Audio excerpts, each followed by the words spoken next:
आज वैशाख महीने के कृष्ण पक्ष की एकादशी है। श्री कृष्ण ने पद्म पुराण में इसे वरुथिनी एकादशी बताया है। उन्होंने युधिष्ठिर को बताया कि जो 10,000 सालों तक तपस्या करता है उतना ही फल इस एकादशी का व्रत करने से मिलता है। धुंधुमार और मांधाता जैसे कई राजाओं ने इस एकादशी का व्रत किया, जिससे उनको स्वर्ग मिला।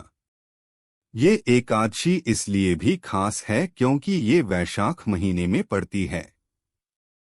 इस महीने और तिथि दोनों के स्वामी भगवान विष्णु ही हैं। इस व्रत में भगवान विष्णु के मधुसूदन रूप की पूजा करने का विधान है, जिससे हर तरह के पाप खत्म हो जाते हैं। एकादशी व्रत का महत्व। वैशाख महीने के कृष्ण पक्ष की एकादशी पर भगवान विष्णु के लिए व्रतोपवास किया जाता है। इससे कठिन तपस्या के बराबर फल मिलता है और पुण्य में बढ़ोतरी होती है। घर परिवार में सुख समृद्धि बढ़ती है। इस दिन पूजा और व्रत से भगवान का रक्षा कवच मिलता है। इसलिए ही इसे वरुथिनी कहा जाता है। ये सौभाग्य देने वाला, सब पापों को नष्ट करके रक्षा करने वाला व्रत है। इस दिन भगवान विष्णु की पूजा आराधना संपन्न होने के बाद अपनी श्रद्धा के हिसाब से अन्न और जल का दान करना चाहिए। मान्यता है कि इस दिन दान करने से मोक्ष मिलता है और सभी पाप खत्म होते हैं।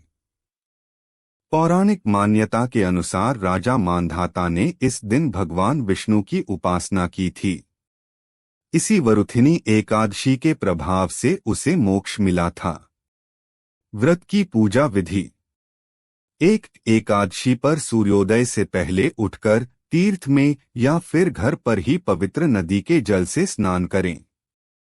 2 भगवान की मूर्ति के सामने बैठकर व्रत, उपवास या दान का संकल्प करना चाहिए।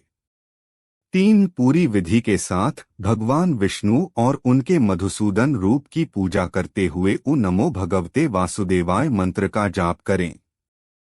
4 व्रत के एक दिन पहले यानी दशमी तिथि पर ही व्रत करने वाले को एक बार हविष्यान्न यानी यज्ञ में इस्तेमाल होने वाले अन्न का भोजन करना चाहिए। 5 व्रत के अगले दिन यानी द्वादशी पर ब्राह्मणों को भोजन कराना चाहिए। इसके बाद खुद खाना खाएं। राजा मांधाता ने की भगवान वराह की पूजा। प्राचीन काल में मांधाता नाम का तपस्वी दानवीर राजा था। नर्मदा नदी के तट पर उसका राज्य था। एक दिन वो जंगल में तपस्या करने गया। वहां एक भालू आकर राजा के पैर चबाने लगा, लेकिन राजा तपस्या करता रहा। भालू राजा को घसीटकर जंगल में ले गया। राजा ने भगवान विष्णु से रक्षा की प्रार्थना की। भगवान विष्णु वहां प्रकट हुए और भालू से राजा के प्राण बचाए। भालू ने राजा का पैर खा लिया था। तब भगवान ने राजा से कहा कि तुम मथुरा में वरुथिनी एकादशी व्रत करो।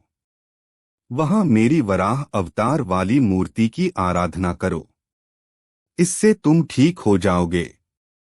पुराने जन्म के पाप की वजह से तुमने अपना पैर गंवाया है।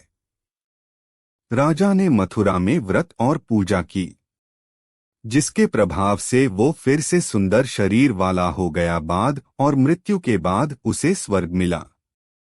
इस तरह वरुथिनी एकादशी व्रत रखने से पाप नष्ट हो जाते हैं और मोक्ष मिलता है।